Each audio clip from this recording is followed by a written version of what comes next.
Banyak orang ingin memulai startup bisnis, betapa tidak perusahaan-perusahaan seperti Gojek, Traveloka, atau Tokopedia tidak memulai perusahaannya dengan modal besar. Tren ini bukan saja terjadi di negara kita, tapi sudah mendunia. Cara memulai perusahaan dan meluncurkan produk sudah berbeda dengan praktik 10 tahun yang lalu. Kenyataannya, banyak juga startup yang tidak berhasil. Kita perlu menyimak bahwa startup dibangun dalam kondisi yang tidak bisa diprediksi. Startup yang sangat sederhana atau yang bermodal besar sekalipun tetap harus mempunyai derap yang sama dalam menembus kabut uncertainty dan sanggup mempertahankan bisnisnya. Buku ini mengajak kita untuk membuka wawasan mengenai hal-hal yang tadinya tidak terpikir oleh kita, sehingga kita bisa memanfaatkan human creativity. Assalamualaikum, jumpa lagi di Buku Laris Top 10. Kali ini kita akan mereview buku dari Eileen Rahman yang berjudul Dari Startup Menuju Unicorn, Kiat Sukses Berkarir di Era Digital. Penulis Eileen Rahman yang lulus dari Fakultas Psikologi Universitas Indonesia tahun 1983 ini mendirikan Expert konsultan pada 1989. Expert Executive Performance Development tumbuh menjadi salah satu konsultan SDM terkemuka di Indonesia yang bergerak secara end-to-end mulai dari rekrutmen, assessment, culture cultivation, hingga pengembangan human capital. Klien-klien Expert tersebar di seluruh penjuru Nusantara, meliputi perusahaan nasional dan multinasional di berbagai bidang seperti perbankan, finansial, oil and gas, pertambangan, manufaktur, dan juga lembaga pemerintahan, organisasi internasional, dan NGO. Di bab 1, dalam subbabnya yang berjudul Menerima Keadaan Normal yang Baru, Eileen Rahman menjelaskan ketika semua lini bisnis merasakan turbulensi, harga beli naik sementara penjualan turun, banyak dari kita merasa bahwa badai ini pasti pada suatu saat akan berlalu. Harga minyak mentah yang sudah pernah terpuruk dan mencapai $48 AS per barel diharapkan akan naik lagi.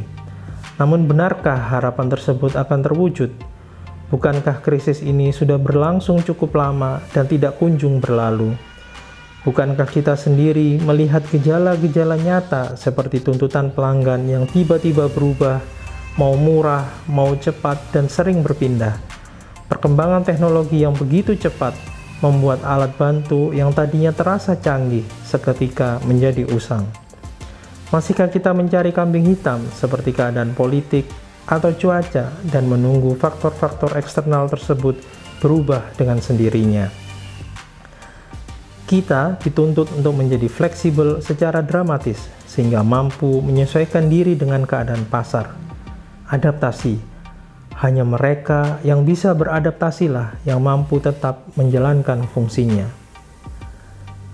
Yang mengherankan, masih ada saja pemimpin, lembaga, atau perusahaan yang lamban berubah, bahkan memandang generasi Y sebagai generasi yang menghambat, tanpa menyadari bahwa itulah generasi yang dominan.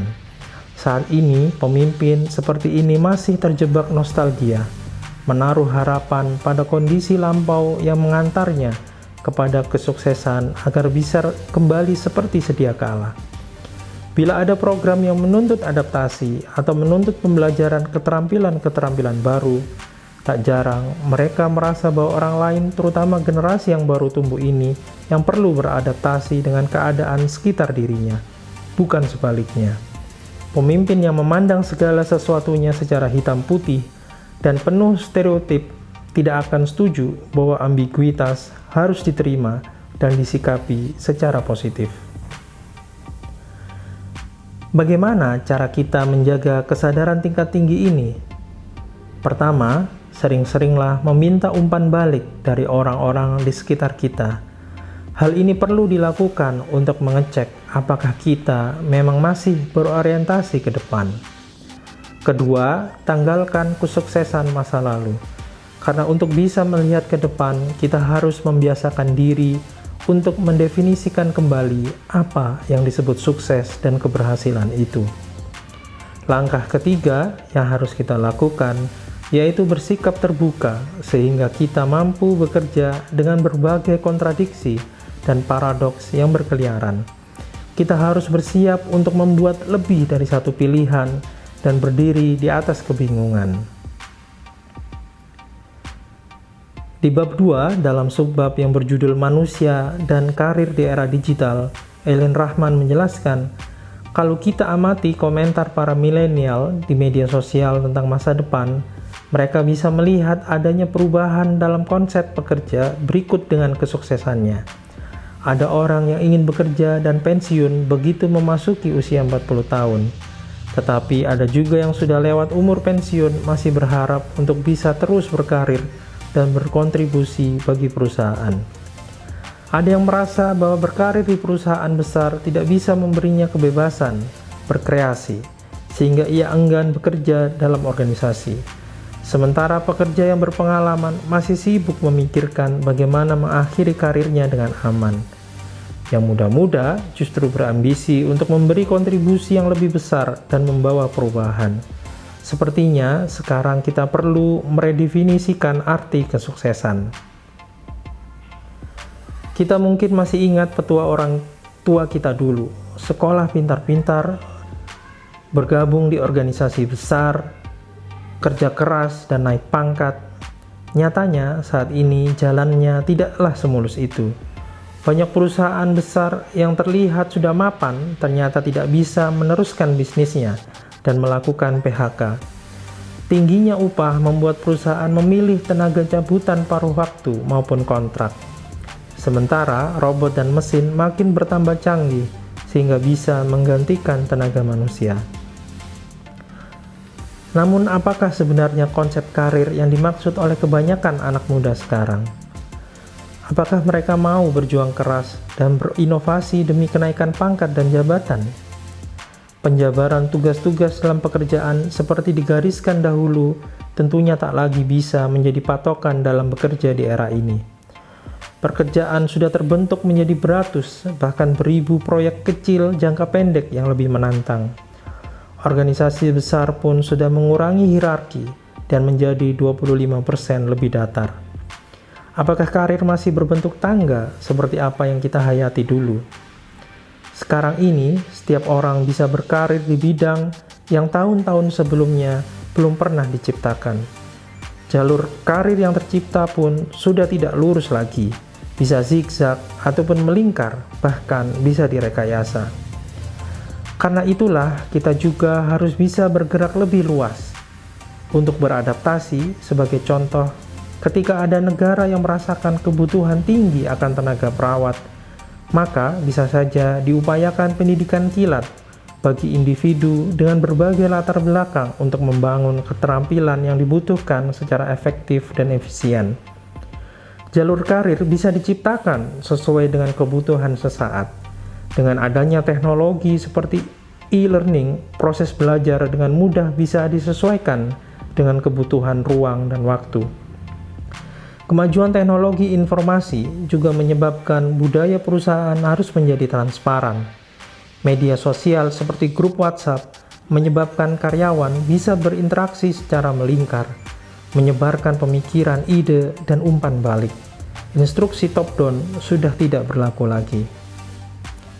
Kita perlu tahu di mana pasar tenaga kerja berada, baik yang nyata maupun dalam dunia maya. Dan kita perlu ada di situ. Pendekatan kita kepada orang lain, baik pelanggan, vendor, ataupun pihak yang mempekerjakan kita juga perlu berubah. Kita harus terampil melakukan pendekatan yang lebih inklusif dan holistik. Apapun medianya, kita perlu pandai menunggangi teknologi digital dan mengupayakan solusi digital untuk mempermudah pekerjaan kita sehari-hari.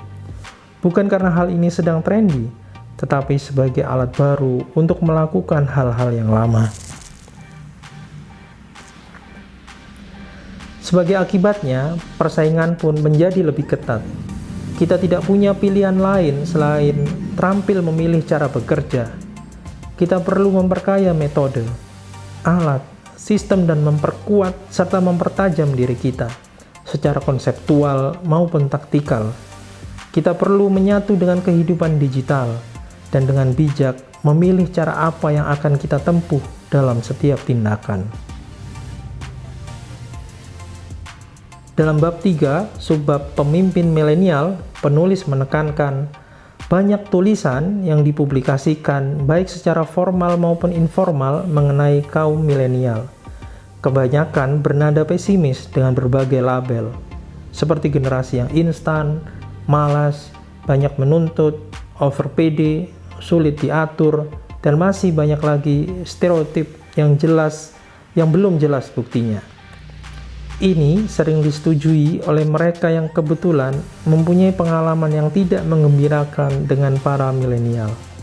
Alhasil, kesenjangan antar generasi menjadi lebih besar. Tetapi kita sering lupa bahwa di tahun 2025, sebanyak 75% dari tenaga kerja akan terdiri dari para milenial, dan dunia pasti akan dikuasai oleh pemimpin muda yang mungkin memiliki gaya yang berbeda. Di dunia bisnis, kita melihat bagaimana supremasi Tokopedia yang dibangun dan dikembangkan oleh William Tanuwijaya, yang tidak kalah visi dan pemahaman bisnisnya dari para senior bahkan para pemegang sahamnya. Rex Marindo, pemilik warung Abnormal, memulai debutnya dari warung yang memodifikasi dengan berbasis mie instan, yang merupakan makanan para mahasiswa, anak kos, sampai menjadi restoran waralaba. Tidak mungkin usaha-usaha ini berkembang demikian pesat bila mereka adalah pemimpin kekanak-kanakan, seperti yang banyak digambarkan orang. Atau mungkin mereka ini memang berbeda dengan para pendahulunya, para generasi X dan baby boomers. Dari beberapa literatur, kita bisa mempelajari beberapa keunggulan tertentu pada kelompok milenial yang sudah menjadi pemimpin. Pemimpin milenial memiliki ciri khas yang cukup mencolok. Yang jelas, para pemimpin milenial ini mayoritas sudah menggunakan teknologi dalam menjalankan kegiatan atau bisnisnya.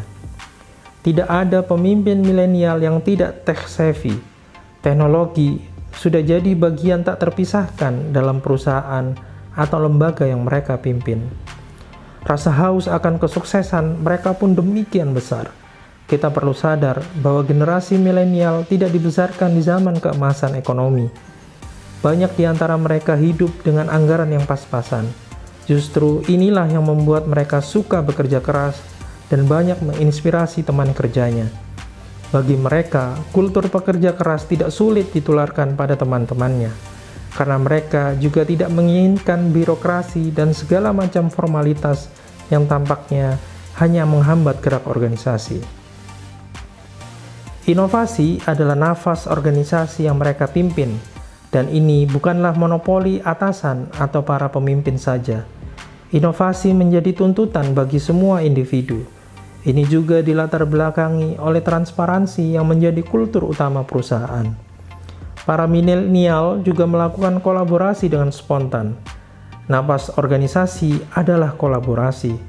Mereka percaya dan menghargai multi perspektif. Sementara banyak di antara kita yang masih menganut paham monopoli eksklusivitas dan mengotak-ngotakan pasar ataupun keahlian. Hasil penelitian mengatakan bahwa dibandingkan dengan generasi yang lebih senior, para milenial lebih unggul dalam komunikasi dan pembinaan hubungan interpersonal. Beberapa pemimpin milenial yang sudah berhasil mengungkapkan bahwa mereka banyak belajar secara daring, melalui sesi-sesi sharing, dan selalu mempunyai mentor sebagai tempat bertanya dan berdiskusi. Mereka juga sangat terbuka dengan umpan balik. Mereka percaya umpan balik adalah pembelajaran yang sangat berharga untuk pengembangan. Ini juga sebabnya mereka lebih mudah menerima mentorship. Tidak heran bila organisasi yang dipimpin para milenial ini tampak fleksibel dan senantiasa berubah. Hal yang lumayan menjadi kejutan adalah para milenial ini ternyata lebih mementingkan kemanusiaan. Mereka menekankan bahwa mereka adalah individu, bukan sekedar angka dalam statistik. Jika kita menginginkan keterlibatan mereka, kita harus ingat bahwa hal itu terjadi antar satu individu dengan individu lainnya. Oleh karena itu, terlepas dari perbedaan usia, kita harus mendalami mereka secara individual. Buku ini terdiri dari 5 bab dan memiliki 319 halaman.